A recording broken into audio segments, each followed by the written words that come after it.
to show me with your body you're ready. Curtis, I just need you to show me with your body. Thank you. So we're sitting, we're crisscrossed. You're showing me respect and that you're ready to learn. So keep on, we're almost there. Almost. Thank you. All right.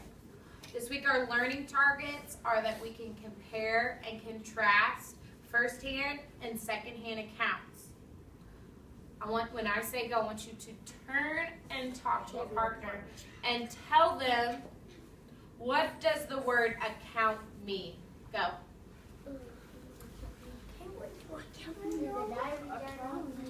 What does the word account mean?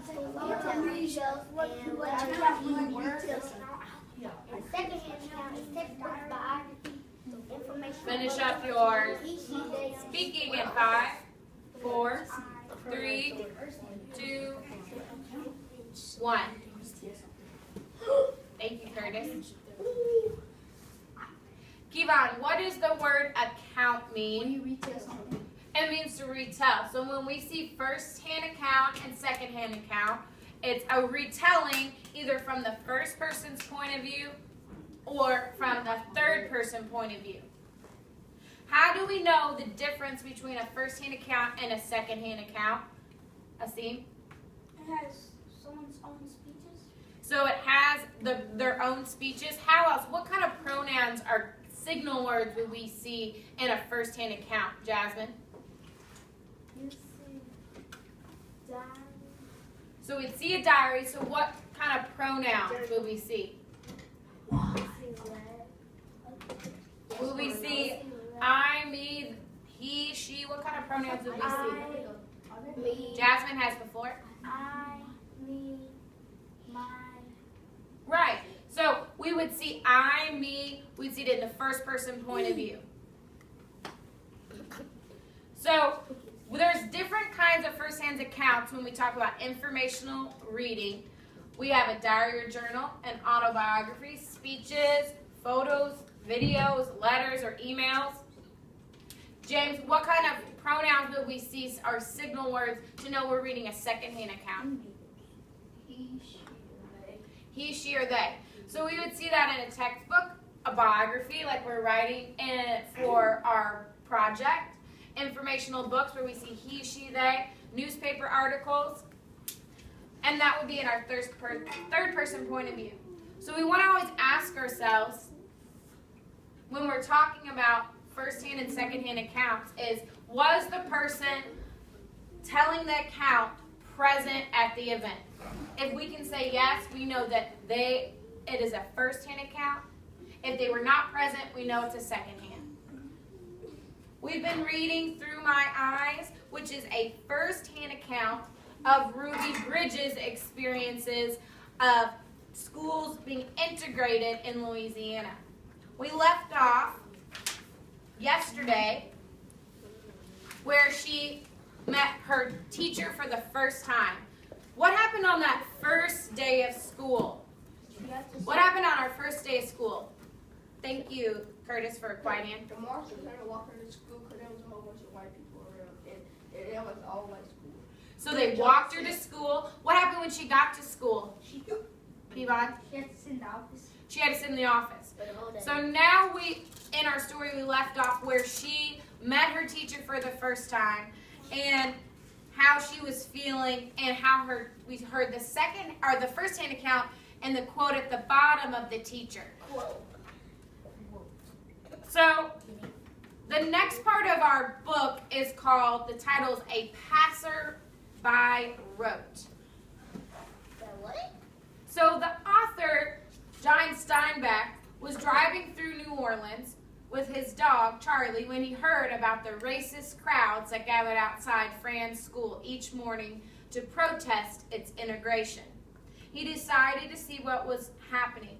He especially wanted to see a group of women who came to scream at me and at a few white children who crossed the picket lines and went to school. Who's telling this story right now? Whose perspective are we hearing?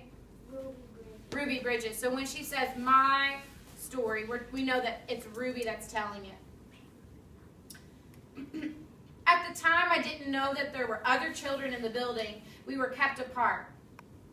The women were known as the cheerleaders, and their foul language even shocked a man as worldly as Steinbeck. I never met John Steinbeck, but he seemed to sympathize with what I was going through. He wrote about me in a book called Travels with Charlie. Steinbeck left his dog and his truck in a parking lot.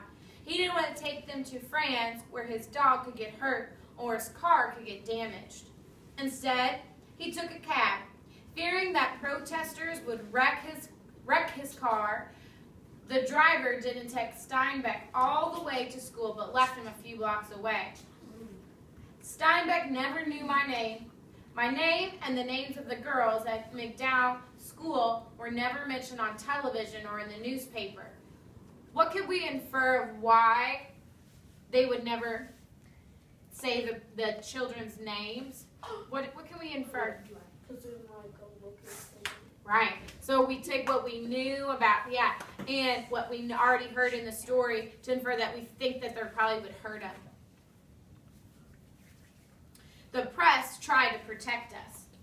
So here we see a picture that it's titled, we see our caption, it says, the artist Norman Rockwell was inspired by paragraphs in Travels with Charlie to paint a picture called The Problem We All Live With. It was published in the January 14th, 1964 issue of Look magazine. So look, we see the picture that he drew that's in his book of Ruby walking to school next to the U.S. Marshals. Wait, I thought it was like 7 of them. So there were only, remember there were 6 students that were selected to go to the France school, but only one was actually once went through with it, and that was Ruby. She was by herself. She was the only black student in the school because all the other families were too scared of what would happen. So Sean, sit up, please.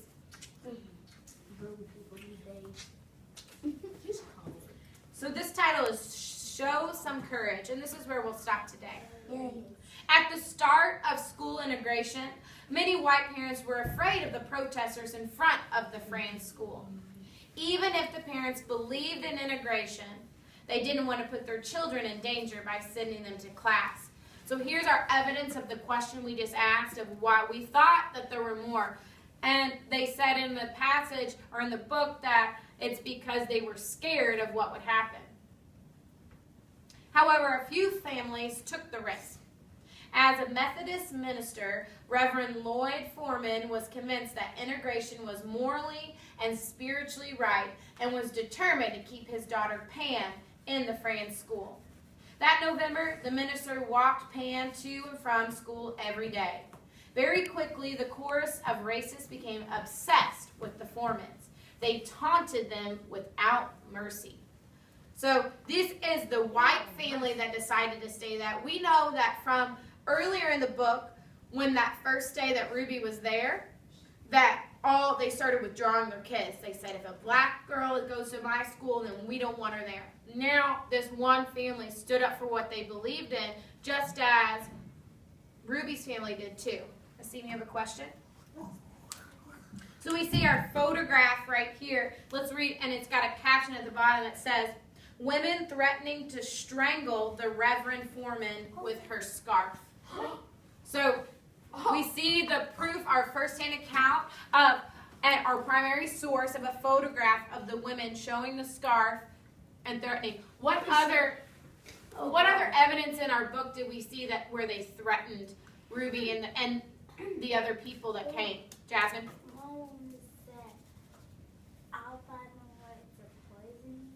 They threatened to poison her. What else, Demaya? They call her a nigger? They called her the N-word, right. What else? The doll. The doll. Remember in the coffin? Yeah, like her dead. They want the kids. So they were really, it was a scary time. They rude. So down here at the very bottom we see this quote, and it's by John Steinbeck, the author and the illustrator of the picture on the old page that talks about this time. It's his quote, his first-hand account. Who wrote the book? The crowd was waiting for a little man. Sorry, I'm going to read that again. The crowd was waiting for a white man who dared to bring his white children to school. And here he came, along with guarded walk, a tall man dressed in light gray, leading his frightened child by the hand. His body was tense as strong leaf sprang drawn. Sorry, let me say that again. His body was tense as a strong leaf spring dawn to breaking strain. His face was grave and gray. His eyes were on the ground immediately ahead of him. The muscles of his cheeks stood out from his clenched jaws. A man afraid by his will held his fear in cheek as a great rider directs a panicked horse. His cheeks. Right. Wow. A shrill, grating voice rang out. The yelling was not in chorus. Each took a turn. Sean, I need you to show me you're listening with your body. I am. Each took a turn, and at the end of each, the crowd broke into howls and roars and whistles of applause. This is what they had come to see and hear. No newspaper had printed the words these women shouted. It was indicated that they were indelicate. Some even said obscene. On television, the soundtrack was made to blur and had crowd noises cut to cover. But now I heard the words filthy and degenerate. So what he's saying there of his account is that the media kind of spun that it wasn't as scary as it was. So during our work time today, what we're going to do is yesterday we worked in our groups and we made our graphic organizer and we did our short response. I looked over these. We self-assessed them and put our number at the top. Today, I'm going to walk you through what a 2 short answer response would look like, and we're going to rewrite our short answers to all of us get a 2. So I've organized our work with our evidence, with our article, our graphic organizer, a new short answer, and our old one. So I want us to have a little practice today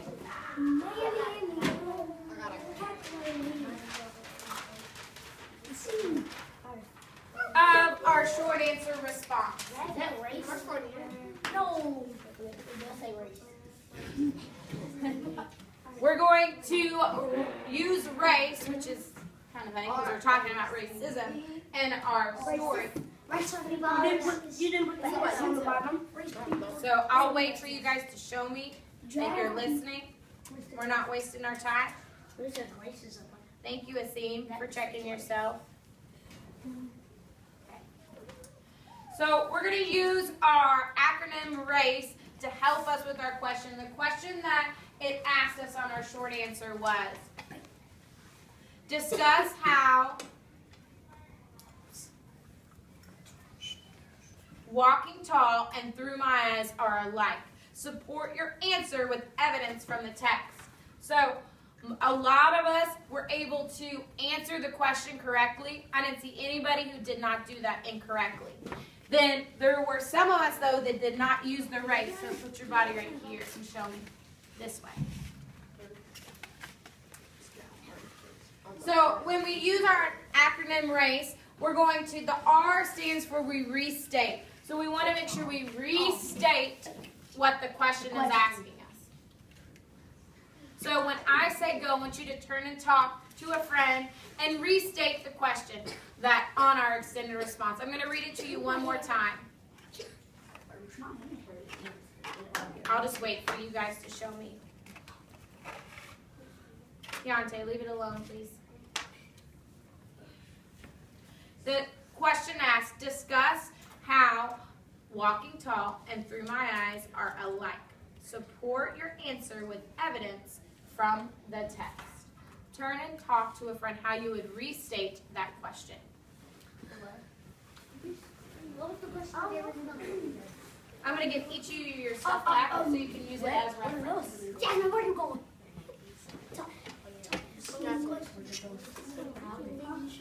What was the question? You're Sean. What did you say? What was the question? What did you say? Jasmine, this is yours. Yeah.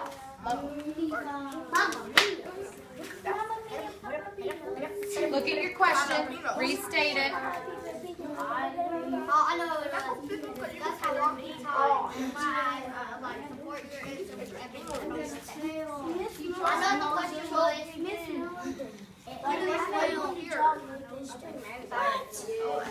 Did I give it to you?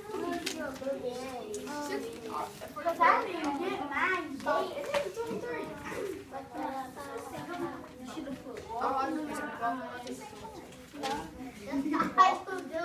I thought we already did this. Okay, 1, 2, 3. Eyes on me. I'm going to go. It's the same book. That's easy. I just got it down. I'm just waiting on you guys to show me you're ready. Show me you're ready with your eyes, and your body, and your voice is off. Thank you, Jasmine, for checking yourself. Curtis, I just need your eyes so I know you're listening. So when we do our race, we're going to restate what the question is asking us. How can we restate this in our own words, Demaya? You can do this new.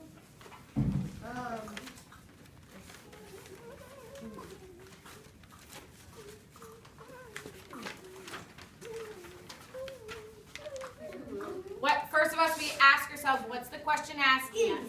What's the question want us to do? Demaya? Discuss how walking tall and through my eyes are like. So they want to know how they're like. So how can we restate what the question is asking us? Help her out, James. Could do walking tall and through my eyes are like. So we restate. We would say, is that what you were going to say, Demaya? Yes, me. We agree. Walking tall And look through my eyes. and I hear a lot of talking on the carpet. I need your eyes up here and our voices off. So your papers are still. Thank you.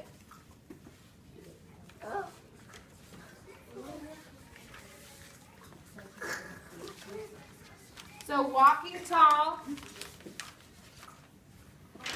James, please stop.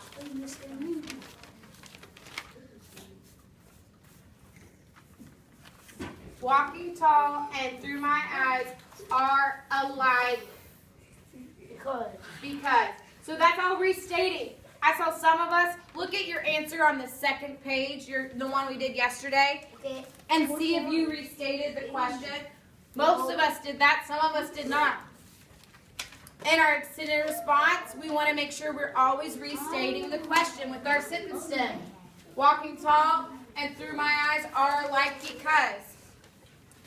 Our next part of our race is A, answering the question. What's the question want us to answer, Jasmine?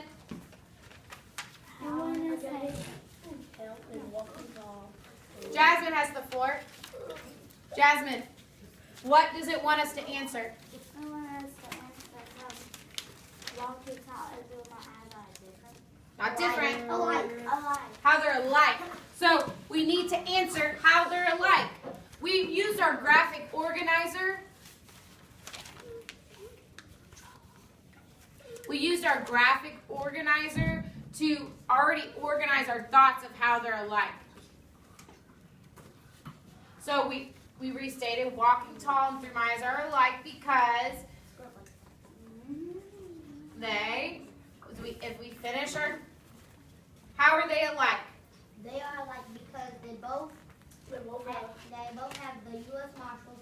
They both tortured her. So our answer, walking tall, hold on through my eyes are alike because they both discuss They both all Integration. the U.S. Marshals. and they both tortured her. Hold on. Segregation. Killed. No, they both not one person. It's only one person. I'm going to wait for a quiet And they hand. both- James, Sean, sit up, please.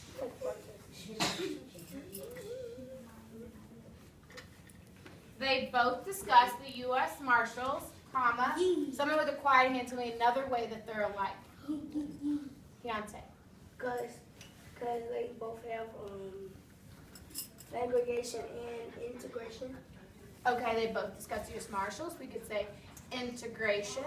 I got one from C. I got one for C. I got one for C. Looking for a quiet hand. What's another way they're alike, Yvonne? They were both yelling at us. Like the mobs. People. I said the mobs. The mobs. The mobs. In both stories, the crowd was yelling at Ruby.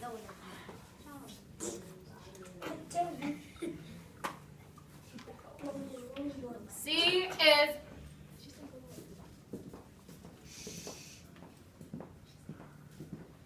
so we answered our question. Walking tall and Through My Eyes are alike because they both discussed the U.S. Marshals, integration, and in both stories, the crowd was yelling at Ruby. Our C is our citing our evidence. This is where we prove in the question it asks us, support your answer with evidence. So this is where on our graphic organizer where we prove our evidence. What's one thing that we can, an example that we can cite right here to support what we answered? Keontae? Keontae has the floor. I'm listening to him. Like you can go back in the book and see what answers. Like in the book you can see like there's the evidence to see where you got the you get where the stuff was from. So that's how we find our evidence. So we could say here for citing it, for example. This is where we cite our evidence. For example, we could say right here, the crowd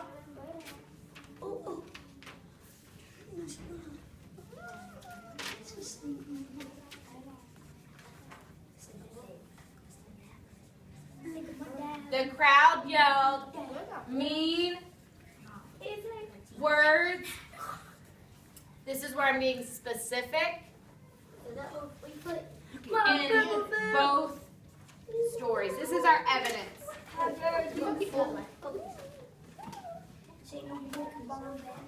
So I want us during our work time today we are going to rewrite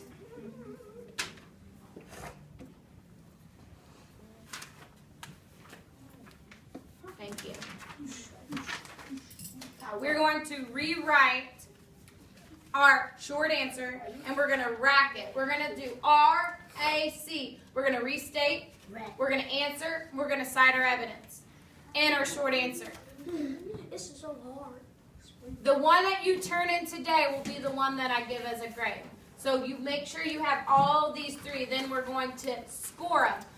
Yesterday, every single person gave yourself a 2. I love that we think that our writing is all, we all did it. But some of us, half of us didn't restate, the other half didn't give evidence. The question asks you to support your answer with evidence. So that's only partially answering our question. In order to get a 2, you answer all parts of the question. So during our work time today, your job is to rewrite your short answer and make sure that your comprehension questions, the multiple choice, and your graphic organizer are complete. All 4 of these papers will be turned in today with your paper clip. Are there any questions about the expectations I have during our work time today?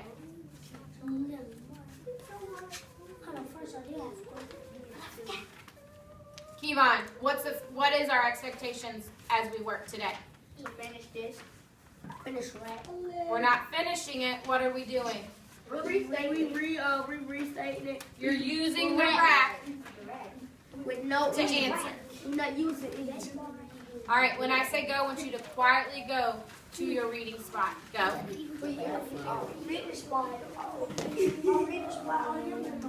I mean, back to your desk. I'm sorry. For your groups. Hands.